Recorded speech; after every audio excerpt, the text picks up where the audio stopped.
Record. Yay.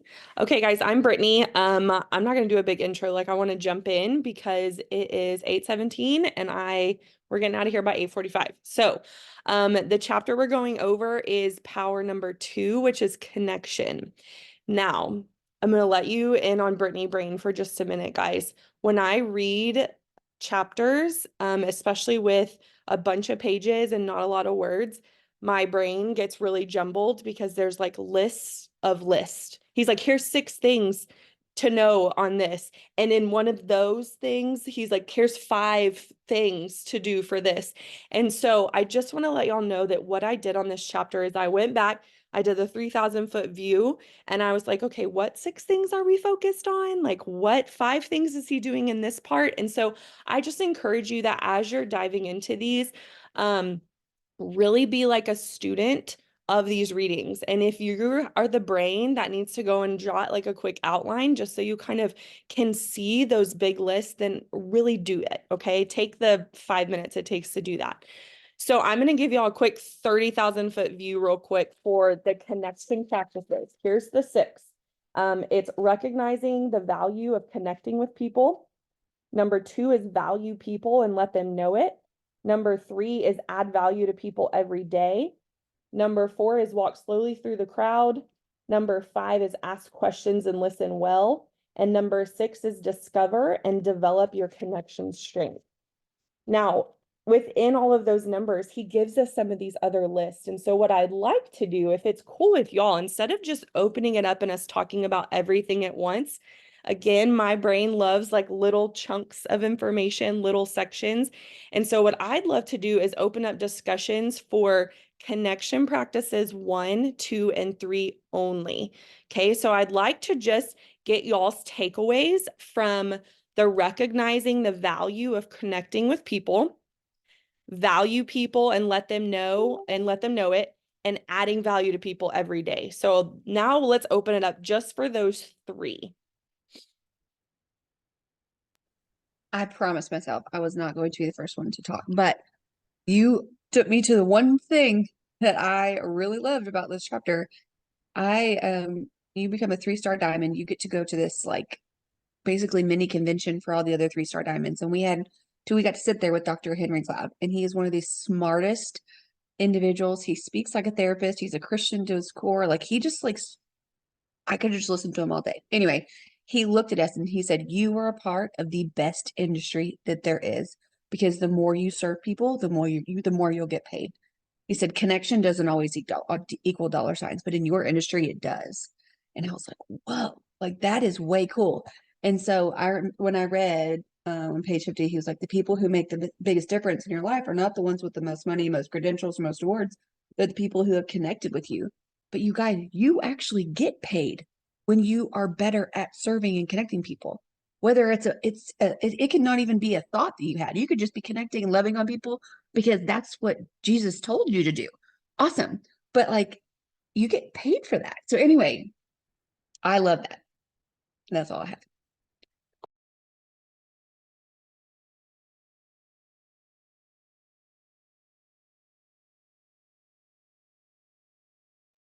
I think for me, the connecting with people is really easy. It's always been easy for me to connect with people, like people I don't know, people I do know. I think it's just my personality and valuing people, encouraging people. That's just part of my nature.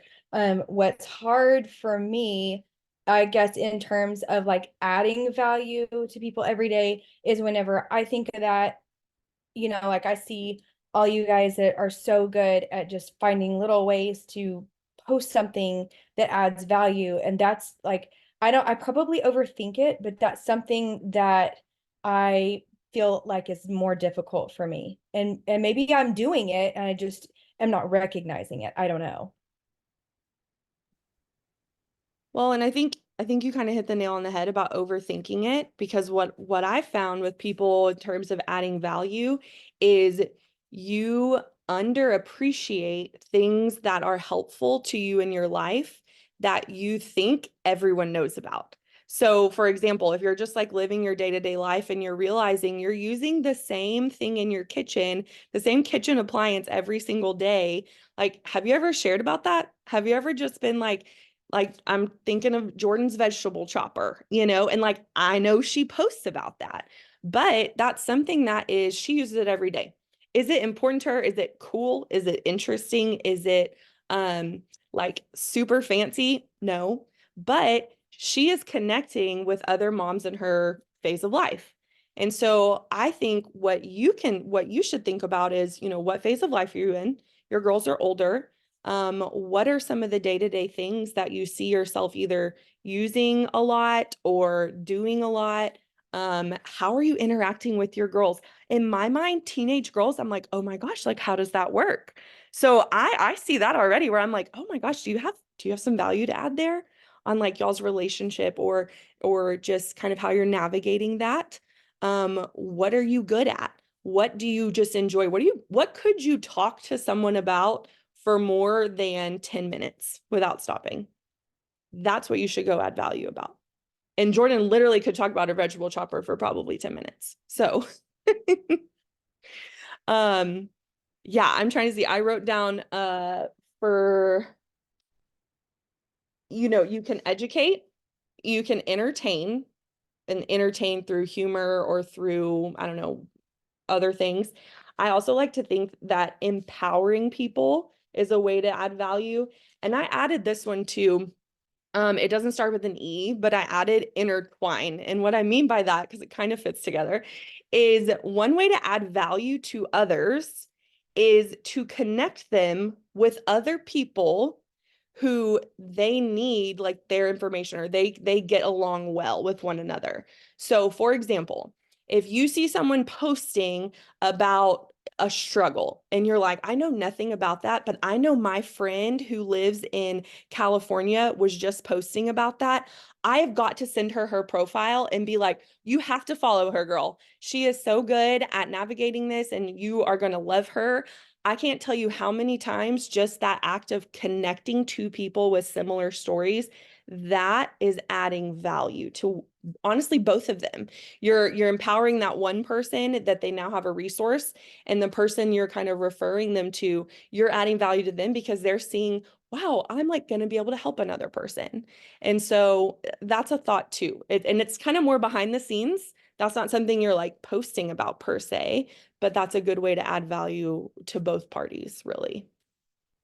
Any other thoughts on that, guys? What are some other ways that y'all have added value? Just think back to like this week. What are some other things that y'all have done to add value just this week?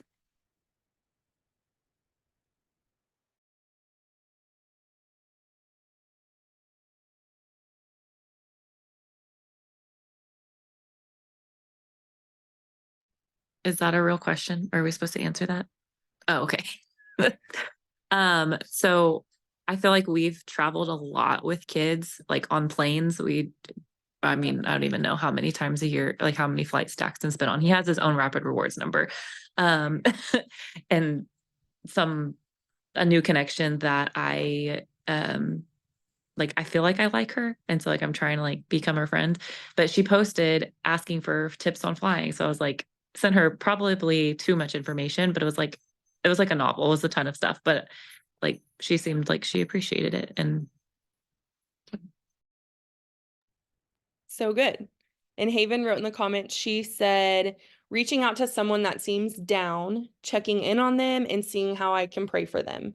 Love that. And that's so special and so I mean intentional, but also just like you're keeping an eye on your people and you're noticing that. And for someone to notice when you're acting off, that's a big deal. I think we can all appreciate that when someone's done that for us. And so if you're making that a habit, that's great. Jordan said starting a local Bible study for women. Love that. And she even I've seen you posting about that. You've been making it a point to not even just be people, like you're opening it up to truly anyone who can and wants to come, which is a huge value add because you're also adding value to people who maybe like don't get out that much and they're kind of nervous, but you doing it multiple times really shows them that like you mean it. What else? Any other good ideas for adding value or things you've done this week? One of my customers, she was like one of my first ones. She lost her grandpa this week and like posted about it. So I texted her like quite a few times to check in on her and sent her like a little gift because I don't know, I just felt obligated to, not obligated, but just felt it. Just felt like Yeah. checking in on her. Yeah, and I like that, like acting on those impulses and not like Yeah. overthinking it and being like, you know what, like this isn't weird. I'm gonna check on And her. it's, I'm gonna send her and you know something. what? It's not even someone that like I know or like talk to. It's like I worked with her once. So I don't even know remember how the connection happened or like how we got started. But yeah, Yeah, it felt nice. yeah. Maddie put in the chat, she said she's looking for the best Lululemon dupe leggings from Amazon. She shared the top 3 on her stories, and I bought one of them. So there you go. Value added. Value added to cart. And what else? The other thing I was gonna say, because I was trying to come up with like some practical tips. Like when I was reading this, I was like, okay, how can this apply in our business and what can I go do from reading this besides just like the kind of intangible thing, like Amy's kind of saying, like it's this nebulous idea, like go add value. Like, what does that mean? Okay. Another practical application that you can do is, have you ever used someone else's idea or bought leggings that someone else has told you about? When you use their idea or you wear their leggings, just give them a shout out. Okay. It just tell them that like you did that and you used that. And that actually goes along with the valuing people and let them know about it. So if they have added value to you, it actually like feels really nice when someone says like, hey, I actually bought that and thanks for that recommendation. Because y'all, the silliest things people are looking for. It's like the day-to-day things are the ones that people message me about. Hey, I got that calendar. Hey, I want those slippers. Like it's like the day-to-day, like little tiny things. It doesn't have to be you. Sometimes I used to think adding value was like me being like really cerebral and introspective and like all my posts needed to be like really deep and thoughtful and like that was my And way to add emotional. value, and that was really intimidating for me. I was like, I don't really know how to do that. And so there are some people that are very good at that. I am not one of them. So I tend to go more towards like, what are things that are helpful for me as a mom? And how can I entertain people or make people laugh? Because when people message me and say that that was funny or thanks for the laugh today, that means the world to me because that's all I'm trying to do. I just want to make people smile and like have a good day. So don't discount little things like that. If something stupid happens to you during your day, like just put a post up. Like it's just funny, make people laugh. Um, anything else on those first 3 that anyone wants to add?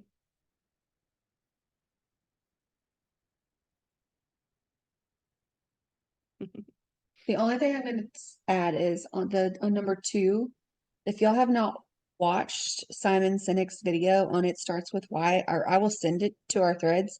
If you have not watched it, it is so good. It changed the way that I do social media when I watched it the first time years ago. And when I read it in this book, I was like, oh, John Maxwell likes it too.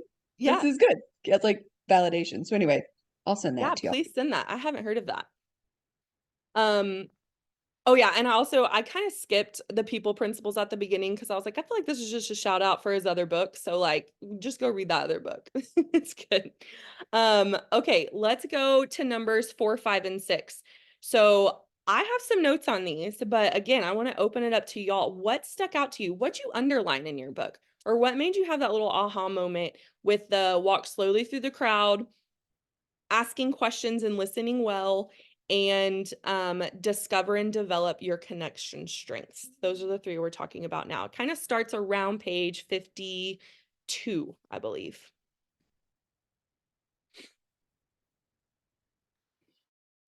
This might sound like kind of duh, but for me, it was asking questions. I think I was like going through a struggle point, and then all of a sudden, I got to the point where he was talking about asking questions, being approachable. I feel like for me, I'm the type of person I can chat all day long if we are in person, but over the phone, I was getting to these like bump in the roads because it was on the phone. Like it wasn't a phone call, it was a text or it was messaging, and I was like, what am I missing? It was questions. So yeah, that was something that was like kind of got me through a rough point of like just being a person. Like, I'm just here to chat with you. I just want to know about your life. Like, how can we connect? Um, yeah, I think that's all I got. Well, I love that because asking questions is a skill, but listening is always is a skill too, right? Like we can ask questions and then be like, okay, yeah, and like move on and move past that. But to be able to actually like listen and give people your time and attention is so credible in a leader, right? We've talked about this before in former book studies, but there are a couple women on our team and like in our upline who like they're very successful women and they're like literally top of the company. But when you sit down and talk with them, it's like you're the only person in the room. Like they only care about what you have to say. And that is so inspiring. And so like that to me and to a lot of us on this team gives, yeah, Tamara for sure. Like that's a leader you want to follow, you know, someone who's going to also listen well. I also highlighted, he already had it pretty much highlighted, but when he said, people connect when they are understood, but they commit when they feel understood. Or people connect when they understand, but they commit when they feel understood. That was like my aha. Okay, like how do you apply that? Because for I see like a whole bunch when you say that, I think of all the other instances where I'm asking people to commit to something. So like the first example that comes to mind is like when people are like, well, I don't have everybody signing up. Everybody seems to be giving me objections. I'm like, okay, have you connected with them? When they said that they have been on a fertility journey for 25 years and you just all of a sudden said, well, you need X Factor, that's a problem. Like you have to connect with them, ask them questions about that. And so if you want people to commit to you, must connect. And so I love that you brought that up. That's even this book study. If you asked a teammate to come onto this book study and you were just like, hey, come do this with me, and you never said like, hey, what are your goals? What are you wanting out of this? Would you like to plug in something that's going to help you get where you want to go? Like that is how you have to connect with them before you can ask them to commit. Anyway, I love that you pointed that out. Eric, stop dancing. None of us need to see that. I had to call him out. I knew he needed a little attention. Yeah, and I think too, and I think I put this in the thread either today or yesterday, but I think sometimes when people tell us, you know, we ask what they're struggling with, when you ask that question, be ready for that answer. And it really has to be something that you're prepared for because some people really open up to you. And if you feel like at the end of that message, you go, oh, what am I supposed to say? Don't think about what you're supposed to say. Listen. And when it's a message, it means reading it multiple times and listen to what they're saying. And then ask, you know, think about what questions you could ask. Think about that, what that would feel like. If you're not a person that is a big feeler or you avoid feelings, sometimes you got to kind of force yourself. Like, what would that feel like if I was in that position? And then that's that piece that we always talk about, the feel, felt, found. But make sure that you're doing the feel, felt, found without that urge to still sell them something right away. Spend some more time in the feeling zone, especially if they tell you 10 things that just happened. Um, I have kind of a I made this up. I call it like the knuckle rule, but like if you're gonna text something back to someone in order to keep it more about them and less about you or potentially like your opinions on things, is your text longer than your knuckle? And if you're gonna sit there and tell them like all the reasons they need to do something or give them all the reasons that they should buy this instead of spending money on other things, your text is probably a little too long, and you need to think about where is this person actually coming from and what's their real objection and what question can I ask them to get them to come up with kind of the answer to their objection. And it's hard, y'all. It's a skill. I'm a talker. I'm already talking too much on this Zoom, but it's like one of those things you have to just stop, read what they said, and listen. What are they actually saying? And then how can you respond and what question can you ask them? And then put your knuckle up beside it. And if it's way longer than that, just send it to a friend. Let a friend read it first. I send Maddie my word vomit all the time. Yeah. And then we can help you cut Word it vomit down. every time. I mean, sometimes it's And I longer do than a cut them down knuckle. sometimes. Yeah. Yeah, and I'll cut them down sometimes. I'm like, okay, hold on. Here's what she asked. And I've learned that from Brittany too. It's like, here's the question. You And can cut guys, all this out. I learned it. Like, it's not something that I was good at. Like, it's something I had to physically restrain my thumbs and my voice messages. I keep my voice messages down 45 seconds or less. Yeah, like pages. Yeah, Becca, sometimes knuckle roll it, girl. I believe in you. That's so funny. What else from this section? And again, it was oh, I know one. Hold on, I gotta turn to this one. This one was good. Page 51. I wrote this one down. It was the one about gossip. It said, is it on 51? Did I write the wrong page? I feel like I wrote the wrong page down. Hold on. It was the one that was like a gossiper. Anyone else have it? What in the world? Maybe 61. Maybe that's what it is. 57. Thanks, girl. Oh, that's why it's a 7, not a 1. Okay. It says a gossip is one who talks to you about other people. A bore is one who talks to you about himself. A brilliant conversationalist is one who talks to you about yourself. I was like, ooh, roasted. So I like that one. Can I give an example of that? Yeah, please. If y'all do not know Megan Goff, first off, Jordan Gibson. This is so random, but I was doing something in my kitchen and I thought of you. Just not weird, just random. And then I got to thinking who you remind me of, and it's Megan Goff. And so if you do not follow her, you need to. Y'all are so similar when it comes to like in-person stuff. Anyway, I just had to tell you that. But Megan Goff is like one of my heroes in this whole business. And the first time I met her, I was senior Ruby. I was like starstruck when I tell you I saw her and I could not put smart words together. And I went up to her and she just started talking to me and she started asking me questions about what was working for our team and how I was recruiting and developing silvers. And anyway, I just earned this trip and she said not one word about herself, even though she was my hero. And I learned a big lesson that day on conversations. And so anyway, that is what that reminds me of.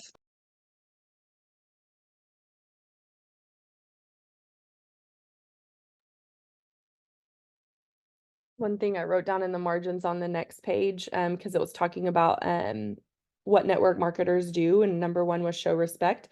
And I wrote down, are you listening or are you waiting for your turn to talk?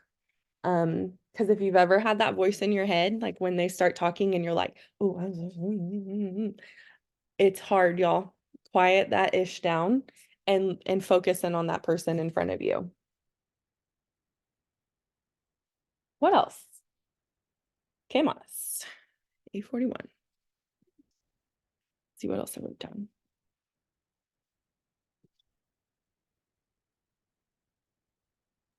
I think one thing that wasn't necessarily expressed, but is kind of implied in each of these points is that not just listening, but listen and like retain what people are telling you, because it's important to learn about people so that you can go back and add value and do all of the things that you need to further connect. But if you just listen and it goes in one ear and out the other, it really didn't do you a whole lot of good. And it didn't do them a whole lot of good either. I think it's the listening, remembering, learning, and that's what builds the loyalty.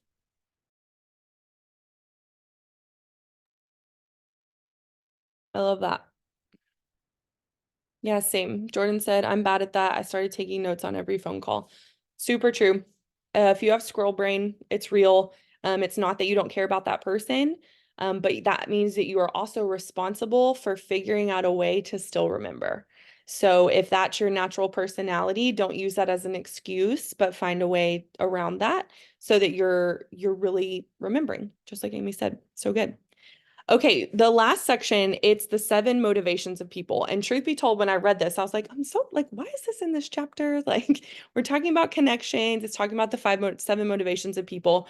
But then I reread it again and I was like, okay, it's because if we're truly connecting with people, we need to understand their motivations. And if we can understand their motivations, that's going to take our connection level with them even deeper. So I know for me, one of the biggest ones I want to touch on was money and how that is motivating for people, but that's kind of an extrinsic motivator. Um, I am the type of person, just based on human psychology, a lot of times an extrinsic motivator is going to be what motivates someone first. It's true for children, like all the things. So that external factor that like you're working toward. But if that motivation doesn't then become intrinsic, hi girls, my little cruise buddies. If that motivation doesn't ever turn into intrinsic, it's going to go away. Like the extrinsic only works for so long. And so that was one of my takeaways from this section. What else did y'all take away from this particular part of the book?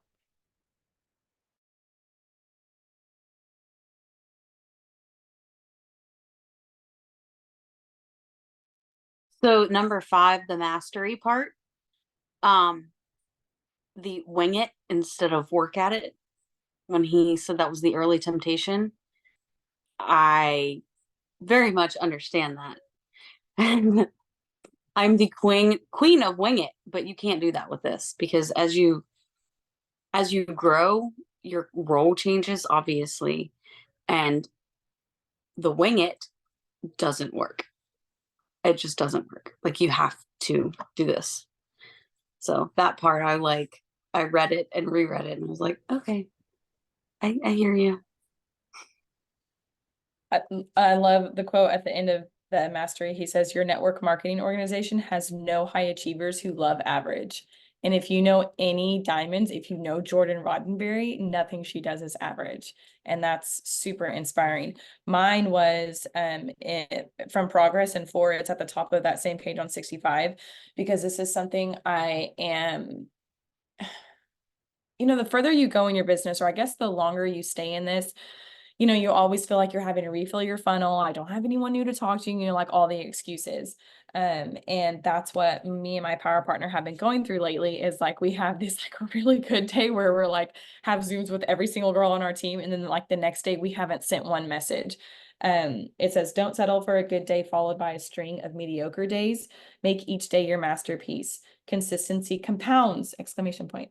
Every day you spend doing what's essential will someday give you your dream. Like, just stay consistent and do the dang things every day. Like, that's so basic, but I love that part. Adding on to that one, this one was on Progress, but it ties in a lot with what Jordan just said. My big hit came after a lot of daily little hits. I definitely resonated a lot with that one this week.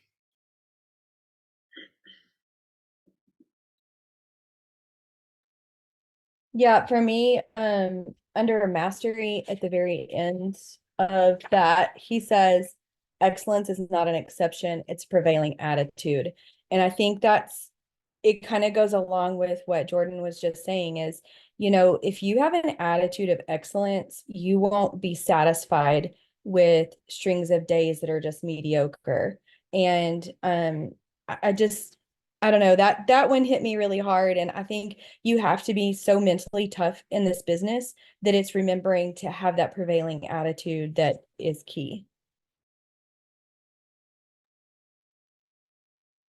What I find interesting is he never says anything. People are not motivated by daily IPA. People are not motivated by taking, these are all the results of doing the work. They're motivated by recognition. Well, guess what? you don't get recognition if you're sitting on your butt all the time. People are motivated by success. Okay, well, you're not going to get that if you're sitting on your butt. People are motivated by progress. Okay, cool. Well, if you want progress, you got to do the work. So it's like people wait for motivation to come, and it is a byproduct of activity. And that is like, to me, that's inspiring because I know what I got to do to go get motivated. But waiting on motivation is just not a thing. So that's why I love him. He was like, I realized all 7 motivated me. More motivations just means more discipline. And so if you want to feel motivated, you have to be more disciplined, which is scary for some people because discipline is unfamiliar and it's hard, but it produces the most fruit. Also, going off of what Jordan just said too, he says motivation is experienced. Like you have experience off of motivation. He says, oh, people in the audience are often saying to themselves, I'm going to work hard wait, where'd it go? I'm going to work hard and soon walk across that stage, thinking that working hard and walking across that stage goes hand in hand when even when you don't have the motivation, you still have to show up, be disciplined to get to walking across that stage. Do y'all remember at convention? I'm gonna butcher it a little bit, but I think about this so often. Is John Maxwell? He constantly has people wanting to be where he's at, and he's like, "But are you willing to do the things that I did to get to where I am?" And I just think about that all the time. Like it's easy for us to just be like, "Yeah, I want that. Like I want to be diamond. Yeah, I want to do that." But I guarantee you, if you really looked deeply into what all of them did to get there, are you willing to do what they did in order to get what they have?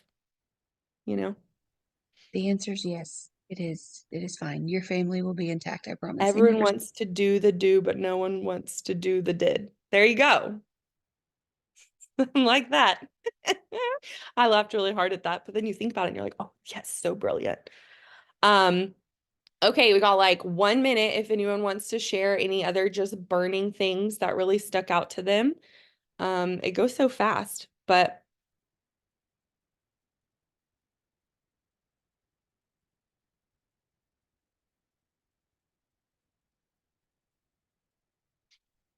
okay. All right, we're gonna go 30,000 foot view again real quick because I want y'all to think about, okay, the first week, it was just kind of talking about network marketing and why it's a great business. And we talked about posting. So that week you had like the posting challenge where we posted every day that week. Then last week, after we talked about the first chapter, your homework and your challenge was to go and read, listen, learn, podcast, YouTube. Okay. Now, we've done those things those weeks to give you a taste of what you should be doing in this business. The posting, the learning. This week, we're going to do some things on connecting. But just because we've moved past that week doesn't mean you just stop posting and you stop learning. Okay. This is the consistency compounds, right? So consistently do all of those things. We're just focusing on one of those items each week. But the idea is that you're continuing to do the others. Now, if you're not still posting twice a day, that's okay. But start to think about how much are you posting every week? Have you gone way down from that week, or are you still kind of keeping it up? Maybe if you don't listen to a podcast every day, first of all, check your goals. Where are your goals at? Okay, maybe you should be listening to a podcast every day, but you still should be listening to them. Did you go from 5 a week down to 0?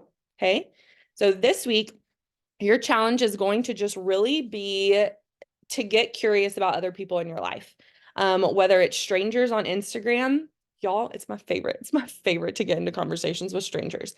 Or it's just like your family and your kids.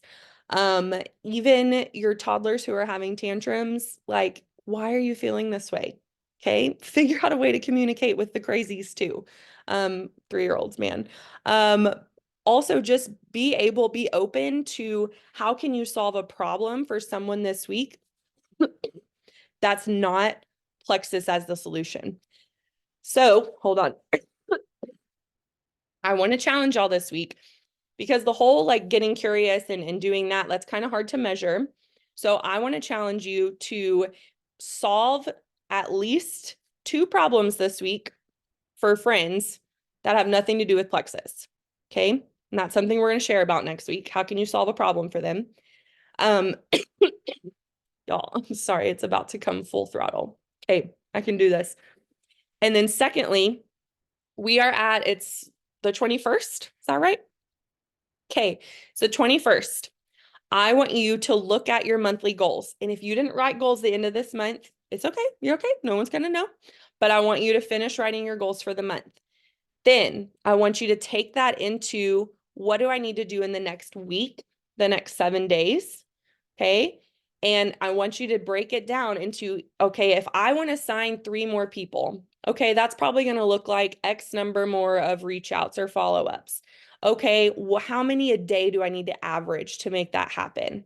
Okay, so we're just looking at January. Okay, we're doing a little backwards planning. For January month goals, break it down to weekly, which there's only like a week and a half left, and then go into your daily. Okay. So when we get back next week on the call, we're going to ask, did you break it down daily? And did you solve 2 problems for people that were not plexus related? Cool. And read the next one, which I believe is mindset, right? Yeah. Any Yes. questions And on those? now that y'all know the homework for next week, don't just not show up because you didn't add value to someone. If you Yeah. didn't add value to someone, just be like, okay, I knew my homework. Right. I didn't do it. So don't be scared. Come on anyways, learn something new. Okay. Any questions? All right, y'all. Thanks for being here tonight. I'm gonna go cough real loud after I get off. Okay, bye.